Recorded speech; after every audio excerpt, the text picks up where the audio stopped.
Hello friends, मैं मोनिका, आपकी gardener दोस्त।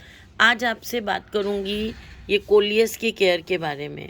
कोलियस अब नवंबर में कोलियस की अब हम कैसे केयर करें।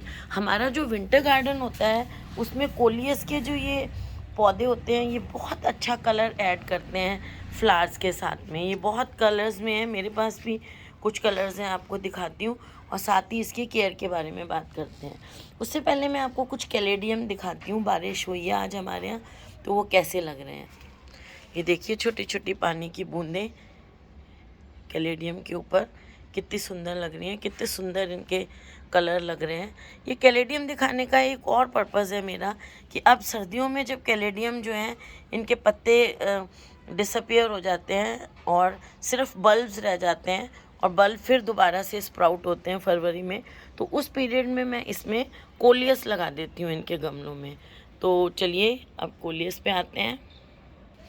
देखिए विंटर गार्डन की अभी शुरुआत मैंने भी की है, आप लोगों को दिखाया है। गार्डन इस टाइम बहुत गंदा है क्योंकि मैं काम कर रही हूँ पौधों में, अभी तक भी खाद दे रही हूँ और बहुत देर हो गई है इस बार मुझे, और पौधों की रिपोर्टिंग कुछ करने का काम अभी चल ही रहा है मेरा। तो सबसे पहली बात मैं ये करती हूँ कि जब आप विंटर गार्डन की शुरुआत करते हैं जैसे मैंने कर दी है, तो अगर आपके कोलियस के पौधे, ये देखिए अब ये जो पौधे आपको दिख रहे हैं ना मेरे, ये कितने कितने लंबे हो गए हैं। देखिए इनकी ये ब्रांचेस आप देख रहे हैं कितनी लंबी हो गई हैं, ये लेगी हो गए हैं, बहुत लंबे लंबे हो गए हैं।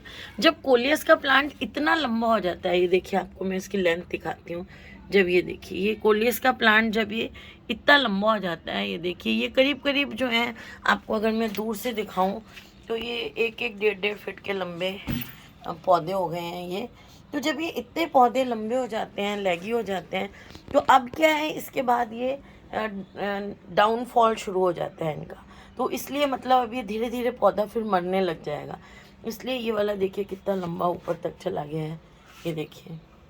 तो अब हमारे पास टाइम क्या है कि अगर आपके पास छोटे पौधे हैं तो ठीक है, अगर इस तरह के गर्मियों के पड़े हुए लंबे लेगी हो रहे हैं तो अब हमारे पास जो है विंटर गार्डन की शुरुआत में इनकी कटिंग्स ले लेके आपको छोटी छोटी कटिंग्स लेनी है, ज़्यादा बड़ी नहीं लेनी है। जैसे देखिए मैंने ये इतनी बड़ी कटिंग ली है, इतनी बड़ी कटिंग लें और इनके ये नीचे से ये वाले पत्ते ऐसे हटा दें। ये देखिए ये ऐसे, ये देखिए नीचे का पत्ता हटा दें और इतना इतना इसको मिट्टी में, ये वाले भी दो ऊपर के ये भी हटा दें, ये देखिए ये वाले भी हटा दें और बस अपनी, ये देखिए अब मुझे ना दो हाथ से, ये देखिए इतनी इतनी इसको मिट्टी में दबा दें और आपकी कटिंग जो है वो ग्रो कर जाएगी। मैं इसको यहाँ रखती हूँ, फिर मैं भी इसको लगा लूँगी। ये देखिए ऐसे, तो आप ऐसे इनकी छोटी छोटी कटिंग्स लगा लें। कटिंग लगाने के लिए मिट्टी बस वही जो मैं बनाती हूँ वो लें। अगर आप बिल्कुल मेरे यहाँ जैसी मिट्टी में रहते हैं तो आप ऐसे कर सकते हैं, एक हिस्सा मिट्टी ले लें, एक हिस्सा खाद ले लें और आधा हिस्सा जो है वो रिवर सैंड मिलाएं उसमें। उससे क्या होगा कि आपकी मिट्टी थोड़ा सा पानी को रोकेगी भी, क्योंकि हमारे यहाँ की सॉइल ही सैंडी है, तो थोड़ा सा इसको हल्का सा पानी रोकने वाली मिट्टी दें। तो आधा हिस्सा मिलाएं, एक हिस्सा भी मिला सकते हैं, मैं एक हिस्सा भी मिला लेती हूँ, लेकिन अगर आप न्यू गार्डनर हैं तो आधा हिस्सा सैंड मिलाएं। और अगर आपके यहाँ की मिट्टी चिकनी मिट्टी है या जैसे चिकनी मिट्टी जैसे पानी को बाइंड करने वाली, होल्ड करने वाली ज़्यादा मिट्टी है, तो फिर आप उसमें रिवर सैंड नहीं मिलाएं, फिर आप उसको रिवर सैंड की जगह उसमें कोकोपीट मिला लें, तो वो मिट्टी आपकी सही रहेगी। तो इस तरह से एक हिस्सा मिट्टी, एक हिस्सा खाद और आधा हिस्सा जो है आप इसमें बजरी या रिवर सैंड लें। इस तरह से मिक्सचर तैयार करके 9 इंच के गमलों में बहुत अच्छे रहते हैं कोलियस लगाने। देखिए कितने खूबसूरत कलर आ रहा है। ये मैंने छोटी सी एक कटिंग लगाई हुई है, जब बड़ा होगा तो इसको मल्टीप्लाई कर लूँगी और इससे बहुत सारे पौधे जो हैं मैं वो बना लूँगी। तो इस तरह से आप छोटी छोटी कटिंग्स को, जैसे 9 इंच का गमला है तो इसमें अगर आपको बहुत बुशी रखना है तो एक एक गमले में आप दो दो तीन तीन कटिंग्स को लगा लें।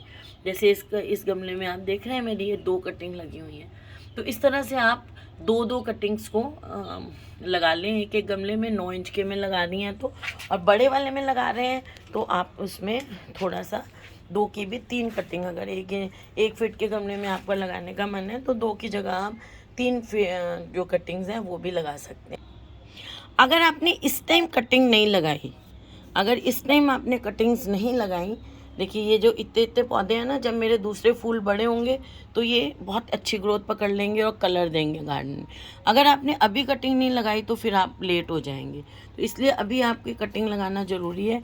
और लेगी आपका पौधा बड़ा फुल ग्रोन है और आपने कटिंग नहीं लगाई हो, तो जब तक आपके दूसरे पौधे फूल आने, इसकी वेरिगेशन है, इसको मैंने ऊपर से काट दिया है ताकि इसका जो है वो डिवाइड काट के ये दूसरी एक कटिंग बना के लगा दी है, ताकि ये और पौधा जो है वो मल्टीप्लाई करने के लिए किया है ऐसे। ये साथ में ये दूसरा लगा दिया है इसका काट के।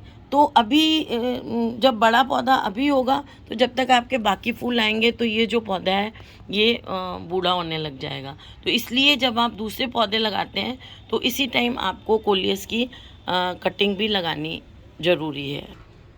इस बार मेरे पास ग्रीन कोलियस ही ज़्यादा है, तो आप लोग कहेंगे कि ये ग्रीन ही दिखा रहे हो, तो मैं ग्रीन इसलिए दिखा रही हूँ कि मेरे पास इस बार ग्रीन ही बचा। तो लेकिन बात तो मैं पूरी करूँगी जो कोलियस के बारे में बतानी है। अब जब इसकी कटिंग्स आप लगा देंगे तो कटिंग ऐसी जगह रखें कि आप जहाँ पर कि धूप नहीं आए, वहाँ पर आपको इनडायरेक्ट अच्छी ब्राइट लाइट आए।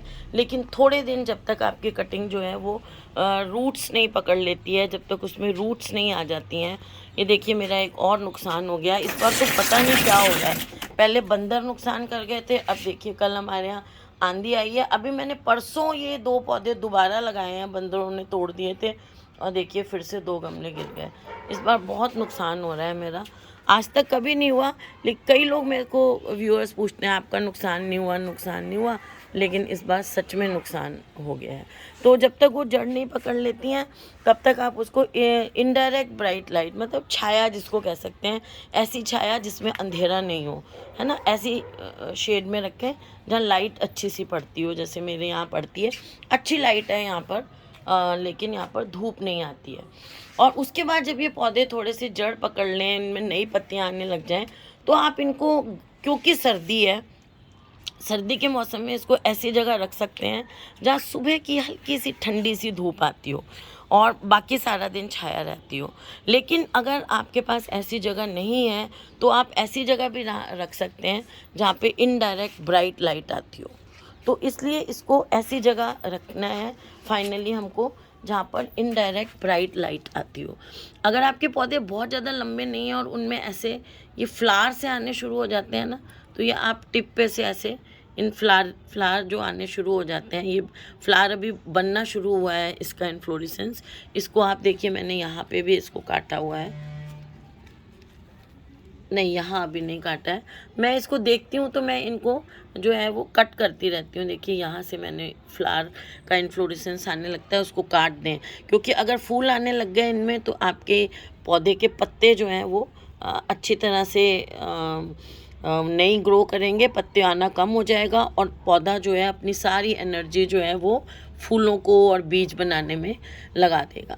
तो ऐसी जगह पे इसको रखना है। और मैं इसको विंटर गार्डन में भी ऐसी जगह रखती हूँ जहाँ इनको, क्योंकि मेरे पास फुल छाया विंटर गार्डन में नहीं होती है, यहाँ नीचे तो फुल छाया होती है वहीं रखती हूँ, लेकिन वहाँ पर मैं ऐसी जगह रखती हूँ जहाँ सुबह सुबह थोड़ी सी ठंडी ठंडी धूप इनको मिल जाए बेशक, लेकिन बाकी दिन इसको जो है वो छाया रहे ऐसा। और बिल्कुल जो डार्क वाली छाया है ना, वो भी ये पसंद नहीं करते हैं, क्योंकि डार्क वाली छाया में अगर आप इसको रख देंगे ना तो इसके पत्तों में ये जो वेरिगेशन आता है ना, ये जो डिज़ाइन आता है ना, ये अच्छा नहीं आएगा। और अगर आप इसको सुबह सुबह की हल्की धूप से भी सोचें चलिए थोड़ी सी ज़्यादा ही धूप लगने दें, तो फिर ये फेड होने लग जाएंगी पत्तियाँ, फिर आपके पौधे की खूबसूरती चली जाएगी, बूढ़ा सा हो जाएगा, ओल्ड लगने लग जाएगा और धीरे धीरे पौधा फिर वो चलेगा नहीं, ग्रोथ नहीं पकड़ेगा अच्छी, और ये फेड हो जाएंगी। जैसे कोई हमारा कपड़ा फेड हो जाता है ना, इस तरह से ये पत्तियां जो हैं वो फेड हो जाएंगी। इसलिए इनको बहुत ज़्यादा धूप नहीं चाहिए।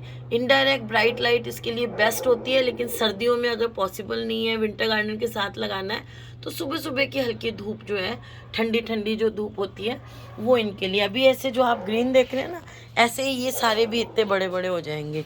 और ग्रीन के भी अभी मैं कटिंग्स लगाऊंगी ताकि ये जब मेरे विंटर गार्डन में अच्छा सा कॉम्बिनेशन दे मेरे फ्लावर के साथ। तो ऐसी जगह इनको रखना है और उसके बाद वही 15 दिन में एक बार इनको लिक्विड खाद देनी है। लिक्विड खाद देखिए ये एक मैंने बना के रखी हुई है, ये वो NPK वाली खाद बनाई हुई है मैंने। इसमें ट्राइकोडर्मा डाला था, बोवेरिया बासियाना डाला था और माइकोराइज़र डाला था। ये मैंने आपको इस पे वीडियो बनाया है अभी 2-3 दिन पहले। वो खाद थोड़ी बची हुई है तो मैंने सोचा था 4-5 दिन बाद फिर एक बार दे देंगे। तो 15 दिन में एक बार आप ऐसे NPK 19-19-19 1 लीटर पानी में 1 चम्मच घोल के इसके पानी में दे सकते हैं और पत्तों पे भी छिड़काव कर सकते हैं। लेकिन जब भी आप लिक्विड खाद का पत्तों पे छिड़काव करते हैं तो वो आपको अर्ली मॉर्निंग या बेस्ट तो रहता है कि आप शाम के टाइम करें, क्योंकि जब आपने छिड़काव कर दिया और उसके बाद अगर उस पर धूप पड़ती है तो वो उसके कारण जल जाती हैं पत्तियाँ, आपका पौधा ख़राब हो जाता है। तो इसलिए इस चीज़ का ध्यान रखें कि जब भी आप पत्तों पे स्प्रे करें, कोई भी अगर आप खाद स्प्रे कर रहे हैं या कोई फंजीसाइड स्प्रे कर रहे हैं या कोई पेस्टिसाइड स्प्रे कर रहे हैं, तो वो आप हमेशा जो है वो शाम के टाइम करें। उसको आप कभी भी मॉर्निंग में नहीं करें, क्योंकि उसके बाद या दोपहर में नहीं करें, क्योंकि उसके बाद की जो धूप होती है ना वो इनके लिए बहुत ख़राब होती है, वो आपके पौधे को जो है वो मार देती है। इस चीज़ का आप बहुत ध्यान रखें जब भी किसी भी पौधे को दें। और सेम ही मैं कोलियस के बारे में भी आपको कह रही हूँ, है ना। ये देखिए इसमें ये पत्तियाँ छोटी छोटी नई निकल रही हैं। तो इस तरह से आप इसको हर 15 दिन में खाद देते रहें अगर आप विंटर गार्डन में इसको लगाना है। तो मेन चीज़ जो आज हमने सीखी वो नवंबर में इसकी छोटी छोटी कटिंग्स लेके लगा लें और उसको मिट्टी कैसी रखनी है मैंने ये बताया आपको। और फिर उसमें आपको 15 दिन में एक बार लिक्विड खाद देनी है। और अगर आप ऑर्गेनिक लिक्विड देना चाहते हैं तो वो आप सबसे सिंपल तरीका ऑर्गेनिक लिक्विड खाद बनाने का पत्ती वाले पौधों के लिए, फ्लावरिंग प्लांट्स के लिए नहीं, जो फोलिएज प्लांट्स हैं जिनको हम पत्तियों की खूबसूरती के लिए लगाते हैं, उनके लिए ये है कि आप वर्मी कंपोस्ट या जो भी आपके पास गोबर की खाद है उसको आप लें और 1 बाल्टी पानी में 2 मुट्ठी 3 मुट्ठी के करीब वो खाद ओवरनाइट भिगो दें। और जो वो अच्छी तरह से भीग जाए आपकी खाद, तो सुबह जो है उसी में से एक डब्बा जो पानी का है वो अपने गमलों में डाल दें। और पानी आप अब जो सर्दी के पौधे हैं ना उनमें पानी आप कैसे देंगे, उनमें पानी आप इतना देंगे कि गमले के, जैसे कई बार हम लोग कहते हैं ना पूरा अच्छी तरह पानी दें, गमले के नीचे से थोड़ा सा पानी निकलने लग जाए। लेकिन अब जो ये सर्दी के पौधे हैं इनको आपको इतना ज़्यादा पानी नहीं देना है, इनको आपको इतना पानी देना है कि आधे गमले तक पानी पहुँचे सिर्फ, और पूरा फुल नीचे तक थोड़ा थोड़ा, जैसे आप आधे गमले तक पहुंचने जितना पानी देंगे तो वो 1-आधा घंटे तक नीचे तक भी पहुंच जाएगा। मतलब वो नीचे बाहर नहीं निकले, क्योंकि ये हम छोटे गमलों में लगा रहे हैं पौधे, छोटे पौधे हैं ये, तो इनको आप ज़्यादा रोज पानी गमलों को नीचे से निकलेगा ना तो इनका न्यूट्रिशन जो मिट्टी में हमने डाला है वो सारा निकल जाएगा। और जो सीजनल प्लांट्स होते हैं उनको न्यूट्रिशन ज़्यादा चाहिए होता है, क्योंकि उन्हें बहुत सारे फूल देने होते हैं। कोलियस को तो नहीं देने होते लेकिन बाकी पौधों को देने होते हैं। तो इसको भी न्यूट्रिशन इसका भी ख़राब होगा अगर एक्स्ट्रा बहुत ज़्यादा पानी देंगे। तो पानी आप पौधों को लिमिटेड दें, रोज दें। तो बस इसी तरह से इसकी कटिंग लगाते रहें और एंजॉय करते रहें। और फ्रेंड्स, अगर आपको ये वीडियो अच्छा लगा हो तो लाइक करिएगा, शेयर करिएगा और मेरे चैनल को सब्सक्राइब करिएगा। Okay friends, bye.